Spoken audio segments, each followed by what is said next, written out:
Yeah, we completed structural functionalism, right?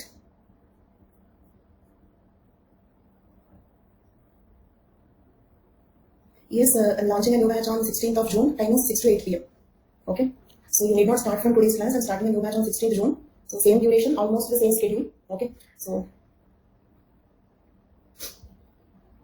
when we completed structural functionalism, okay, and then next theory is functionalism. There will be 3 more theories: functionalism, cognitive theory, postmodernism. Okay, so let us deal with them. Functionalism, Malinowski, you know the basic concept. Every social institution is originated to fulfill the biological or psychological needs of the humans. This is the major proposal. Okay, so functionalism as a school of thought in anthropology emerged in early 20th century, and it was a reaction to the excessive evolutionism and diffusionism tendencies. Okay, so functionalism emerged as a reaction to extreme evolutionism and extreme diffusionism. Just like historical particularism is an alternative to both of them, functionalism is also an alternative to both of them. Clear? Because in the 19th century, those two were very prominent theories, evolutionism and diffusionism. So in fact, almost all the modern theories, the later theories, came as a reaction to those theories. They are now, so these are the other proposals, something like that. Then, so 2 versions of functionalism developed between 1910 and 1930. Malinowski's biocultural or psychological functionalism and Radcliffe Brown's structural functionalism. Do you remember I said this point? There is another broader school of thought called functionalism. In the 2 branches are biocultural or psychological functionalism by Malinowski and structural functionalism by Radcliffe Brown. Okay, and but in the syllabus, the biocultural or psychological functionalism is given just as a functionalism, and structural functionalism is given separately. So please note this point. But actually, this is how it is. Okay, then one quotation: biocultural or psychological. No, I didn't understand your question. Yeah, biocultural or psychological functionalism is Malinowski's branch. Structural functionalism is Radcliffe Brown's branch.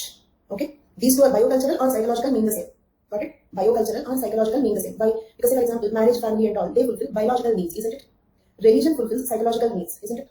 Or even marriage, family also fulfills psychological needs, emotional support, sense of security, sense of feeling, isn't it? So all social institutions will fulfill 2 types of needs. What type of needs we have? We have biological needs, we have psychological needs. Okay, social institutions' function is to fulfill those needs. So therefore, this is called biocultural or psychological functionalism. These two say this is Malinowski's branch. Other branch is structural functionalism. But in the syllabus, biocultural or psychological functionalism word is not used. They just call it as functionalism. Okay.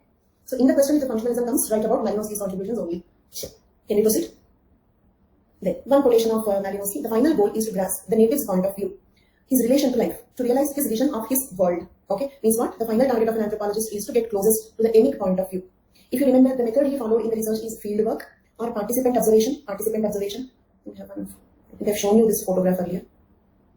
It's not here. In economic anthropology, I've shown his photograph with Toby and Islanders. Okay, so the method he followed is a participant observation. Means he participated in their day-to-day lives. He traveled along with them in the Pacific Ocean. Okay, he exchanged along with them. He attended their marriages. He attended their rituals. He participated in their weekly markets. Everything. Okay, that's called participant observation. Lived like them there. And also another specialty is longest duration fieldwork in anthropology. Longest single fieldwork in anthropology is Malinowski's.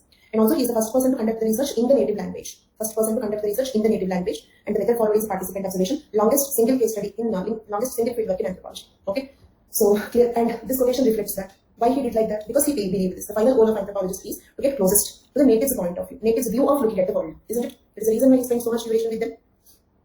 There is a reason why he tried to understand their language, participated, and tried to do the research in their language. Then Malinowski made his greatest contribution as an ethnographer. Ethnographer means somebody who studies culture. He emphasized participant observation. His detailed descriptions of Trobriand social life and thought are among the most comprehensive in the world ethnography. And his Argonauts of Western Pacific. Do you remember Kula trade? Kula trade. In the book, Kula trade is Mali, Solava. Okay, and those who missed, like say for example, if there are anybody here in this class, is Ramnaran here, and Ramnaran and others. If you have missed economic anthropology, you will get some doubts. It will not be completely clear because we completed a major chunk about Malinowski in economic anthropology. Okay, so now his book name is Argonauts of Western Pacific. In that, the case study is Kula trade. Kula trade is a large-scale exchange of seashells made bracelets and necklaces. They are called as Mali and Solava. Okay, so this is what we have seen. So Ramnaran seems to have attended economic anthropology class. Then, now. This is one of the most widely read works of anthropology. Malinowski says culture is an instrumental apparatus. Understood this point? Culture is an instrumental apparatus means what? Tell me what you understood from this. Culture is an instrumental apparatus means what? Culture is a tool in our hands, isn't it? Culture is a tool, it's an instrument. Okay? So, for example, we use marriage as an instrument, okay, for legitimate children. We use family as an instrument for upbringing the children. We use religion as an instrument for psychological security. Is it clear? It means we use different aspects of culture for our needs, isn't it? So Malinowski says culture is an instrumental apparatus for the satisfaction of human needs, right? Then thus, according to functionalism, culture is a means to satisfy the human needs and needs of the society as a whole, isn't it? What is the purpose of the culture? To satisfy the needs of the humans and to satisfy the needs of the society as a whole. Society here means a group of people, individual person or group of people. For example, marriage will satisfy the needs of a single person, okay? But religion will satisfy the needs of the entire group. Got it? Thus, each culture trait or culture institution performs certain functions. Agreed? Every culture trait and every cultural institution will perform certain functions. Functionless cultural traits do not survive. Okay, it means in this point he is opposing one concept. Can you tell me what is that? In this sentence, he is opposing one concept. Survivals. Okay, who proposed the concept of survivals and parallels? Name the thinker. Tyler. So Tyler said there are a few elements which have lost their utility but still they survived. Those are the survivals. But Malinowski is saying functionless culture traits would not survive. Okay, Malinowski's theory of need. Malinowski's theory of need. Nothing is there in this paragraph. I just explained that culture is to fulfill the needs of the humans. Clear? And then he classified the needs into three categories. You are following? He classified the needs into three categories. First type are, and in which book he is doing this? In his book Scientific Theory of Culture, which was published posthumously, means he wrote it earlier, but the book was published after his death. Malinowski distinguishes three levels of needs of the society. We have three types of needs. Okay, what are the first one? Primary or basic or biological needs. These three are synonyms. These three mean the same. Clear? Clear for all of you? So these three synonyms: primary, basic or biological needs. Examples. Okay, examples. Basic needs. Nutrition. Is nutrition a basic need? And look at this table. In this table, in the first column, what I have given is needs. In the second column, what I have given is which social institution or which cultural institution or which cultural element is originated to fulfill that particular need. Okay. The element that is, each culture trait or each cultural institution is originated to fulfill the needs. So what is that cultural element which is originated to fulfill this particular need? So that is the table. Okay. For example, nutrition. This is a biological need. To fulfill that, the cultural institution originated is a commissariat. Commissariat means what? Cooking. Okay. This is something related to cooking. Is cooking an aspect of culture? Food habits an aspect of culture? The way they cook, what they cook is different in different cultures. So commissariat is a cultural aspect which is related to the way we cook. Okay. Then reproduction. This is a biological need, basic need. And what is the tool to fulfill that need? Marriage and family. Marriage and family. Bodily comforts. This is also a biological need to fulfill that domicile. Domicile means living in the homes, constructing a home, and wearing dress. These are the two things to protect ourselves from the environmental extremities, sun, rain, and all these things. Safety. For that, protection and defense. Army. Okay. Different sorts of protection and defense systems. Security systems, defense systems. Then relaxation. We need recreation, relaxation. For that, systems of play and repose. Such activities and systems of movement. For movement, we need activities of communication between different places, like transport and all. And growth. We need to grow. Okay. Both physically and also mentally, psychologically. For that, training and apprenticeship. Is it clear? We need to grow psychologically and physically. For that, training and apprenticeship. Training means, for example, our parents will train us in several things, several life skills, right? How to eat, how to dress up, how to manage yourself. Okay. And apprenticeship. Say, for example, if it is a traditional social system, okay, a carpenter's son will do apprenticeship with the father himself. A weaver's son will do apprenticeship with the weaver himself, with the father himself. Or if it is something else, for example, in modern jobs in software industry and all, they provide you separate training, isn't it? They provide you separate training. If you want to become a lawyer, you need apprenticeship under a senior lawyer. So this is all for our personal growth and development. So these are our biocultural or psychological needs, and these are the cultural elements which got originated to fulfill the respective needs. So this is first category of the needs, that is primary, basic or biological needs. Second category, instrumental needs or derived needs. Instrumental needs or derived needs. Let us suppose money. Okay, if you have money, do we eat money? Do we eat money? Or do we wear money as a dress? So it means money do not have, the currency do not have its own meaning or its own use, isn't it? It is just an instrument to fulfill your basic needs. Okay, earning money is a need, but earning money is a need because I have to fulfill the basic needs, isn't it?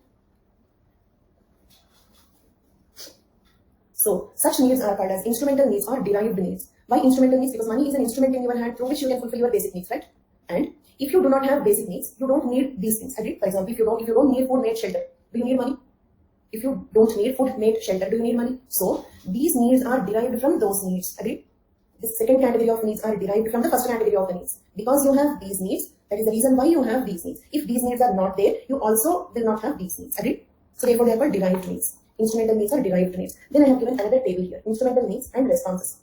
Instrumental needs. Renewal of cultural apparatus. For example, you want to purchase new dress or new home or new vehicle. Okay, for that you need economy, right? Renewal of cultural apparatus. New dress, new home, new books. Okay. So if you have to renew whatever you have, for that you need economics. Next, characteristics of behavior and their sanctions. For that, social control. We need social control. Means sanction in this context means punishment. Sanctions in this context means punishment.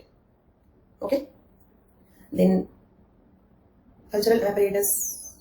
Yes, cultural apparatus is a response to the needs. But it can be a response to any needs. It need not be a response to only primary needs. Cultural apparatus can be a response to instrumental needs also. Okay. Now here cultural apparatus in this context means the things, for example, dress. Is dressing having some cultural significance? And is it an apparatus? For example, home, architecture. That is also an aspect of culture. Means the way we build home is different from the way the Japanese build the home. So, and that is an apparatus for us to give the security. So these are cultural apparatus. That is not response.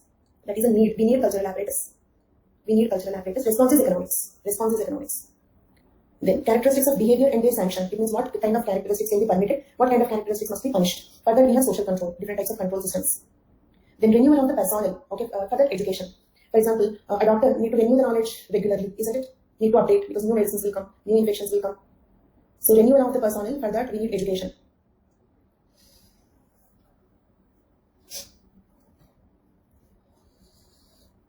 Next, organization of force and compulsion. Organization of force and, for example, organization of force means what? Armed forces like military, navy, air forces. We have forces, right? Organization of the forces we have, and compulsion for the political organization.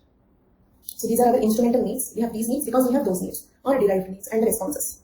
And third type of needs are integrative needs. The third type of needs are integrative needs. Those that help society to integrate. Okay, means for all of us to integrate with each other, to become like a society. Okay, for the coherence and unite. For the coherence and unite. This includes, I don't know why suddenly I'm getting a severe stomachache.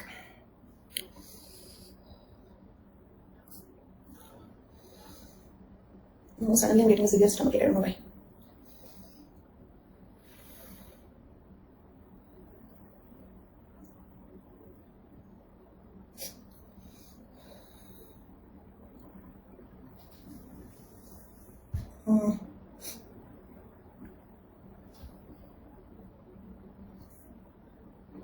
Should be.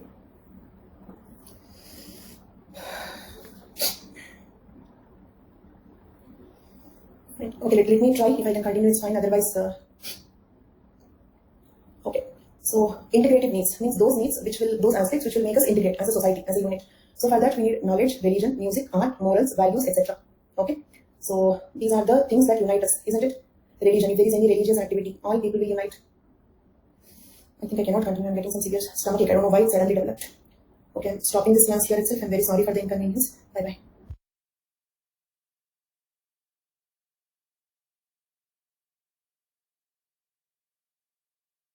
Yesterday. So let us get straight into the subject. A few questions, a few random questions to check whether you are listening or not, to check whether you are following or not. A few random questions. Okay.